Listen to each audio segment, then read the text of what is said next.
Bonjour, c'est Bienvenue Séné. On va de nouveau aborder un sujet relatif aux langues africaines. Et la question d'aujourd'hui essaie de savoir pourquoi les intellectuels africains méprisent-ils les langues africaines. La raison principale, à mon avis, c'est l'école.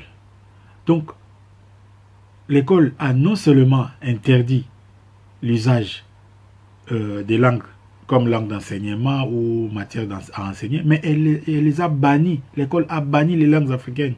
Donc on ne peut même pas parler de langues africaines au sein de l'école africaine.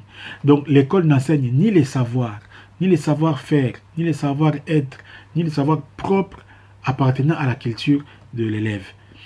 Donc l'école enseigne, ensuite l'école l'enseigne dans une langue étrangère. Hein? En l'occurrence, c'est les langues occidentales, soit le français, soit l'anglais, soit le portugais. Et qu'est-ce qui arrive? C'est que cette approche installe dans la psychologie de l'élève africain un message clair. Quel est le message en question que l'école installe? C'est que ta langue ne vaut rien, ta culture ne vaut rien, tourne-toi vers l'Occident et reçois en don inestimé la modernité. C'est ça le message que l'école donne à l'enfant quand il lui interdit d'utiliser sa langue et qu'il bannit ces langues de l'école et qu'il n'enseigne même pas les cultures, l'histoire et la modernité, même l'environnement immédiat de l'enfant. Donc c'est ça le message que l'école lui envoie. Dans d'autres pays, où il y a quand même d'autres pays africains où on enseigne avec les langues africaines au début, mais souvent c'est à l'école primaire. Et plus on monte des classes, plus on enlève les langues africaines, on les remplace par l'anglais ou par une langue occidentale. Ça donne aussi à l'enfant l'impression que sa langue c'est basique, ça ne peut pas porter haut les sciences.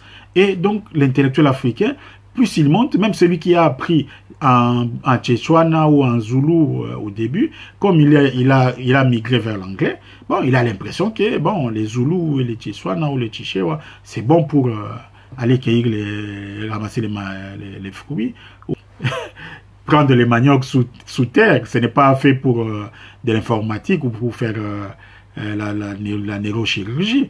Donc mieux parler la langue de l'école, c'est une preuve de l'intelligence. Et ça donne même accès au titre d'intellectuel africain. Donc, dans un pays où la langue d'enseignement c'est le français, celui qui parle bien français est considéré comme quelqu'un d'intelligent, quelqu'un de compétent. Et celui qui parle bien anglais, dans un pays où la langue d'enseignement c'est l'anglais, donc on va le considérer comme quelqu'un d'intelligent et quelqu'un de compétent. Et surtout dans un pays francophone, celui qui, en plus de parler français, il parle bien l'anglais, ah, mais celui-là c'est un génie. Donc, c'est ça, c'est que l'école a installé. Donc pendant au moins 18 ans de sa scolarité, que l'élève est là, parce que l'intellectuel africain, c'est quelqu'un qui a fait l'école primaire, l'école secondaire et l'université. Donc, parfois même qu'il ait terminé l'université ou pas, mais en moyenne, ça varie entre 12 et 24 ans, si je peux dire. Mais pendant au moins 18 ans de sa scolarité, l'école a banni la langue de l'élève de la formation de celui-ci.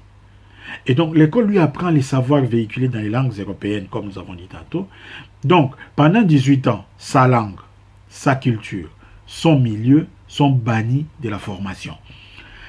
Ce qui fait que l'apprenant qui monte en classe, donc l'intellectuel africain, plus il monte en classe, plus il a l'impression qu'il connaît plus que tous ses parents qui sont restés au village. C'est ça l'impression que l'intellectuel africain a. Donc, il a la nette conviction qu'il a plus de savoir que ses parents qui sont restés au village et qu'il n'a rien à apprendre d'eux. Donc c'est ça. Donc au contraire, pour l'intellectuel africain, c'est lui qui doit tout apprendre aux gens de son village. C'est ce que lui, il croit. Et ça, c'est plus il monte en classe. Donc l'intellectuel africain ne se rend même pas compte de l'étendue de son ignorance des savoirs accumulés par son peuple au fil des siècles. Donc, tous les savoirs que son peuple a accumulés au fil des siècles, mais l'intellectuel africain ne les connaît pas. Pourquoi? Parce que l'école ne lui a pas appris ça. L'école ne lui a même pas appris à modifier ça ou à améliorer ça. L'école lui a appris autre chose dans une autre langue, dans une autre chose. Donc, quand on lui parle de sa langue maternelle, il pense qu'on veut le faire retourner dans la brousse, au temple ténébreux de l'archaïsme, de l'état sauvage. En fait, c'est ça le message que l'intellectuel africain a quand on lui parle des langues africaines. Donc, Vouloir qu'il utilise sa langue maternelle, c'est balayer 18 ans de dur labeur pendant lesquels il a grimpé les échelons de la reconnaissance. Donc tout son travail pendant les 18 ans, c'est grimper les échelons de la reconnaissance. Ces 18 ans-là lui ont permis de regarder son peuple d'en haut. Lui, il est en haut. Et pendant ces 18 ans-là, son peuple a appris à les contempler du haut de son piédestal. C'est là où il est devenu, pendant les 18 ans qu'il a réussi à devenir. Alors, quand vous lui demandez d'utiliser la langue maternelle, donc c'est comme si il pense que vous voulez qu'il ne participe pas à la mondialisation. Ben oui. Donc, quand tu lui parles d'enseigner dans les langues africaines, il a l'impression que tu voudrais remplacer le smartphone par le tam-tam ou le lokolé ou le djembé. Donc, tu veux lui remplacer son costume cravate par le raffia et les pécos ou les comme ça. C'est ça l'impression quand tu... Donc, dès que tu lui dis d'utiliser les langues africaines, c'est à ces images-là que tu lui renvoies. Donc, c'est ces retours-là que l'intellectuel africain a horreur. Donc, il a horreur de ça. Et l'école l'a convaincu que s'il veut accéder à la modernité, ben, il n'a pas d'autre choix que d'imiter l'Occident.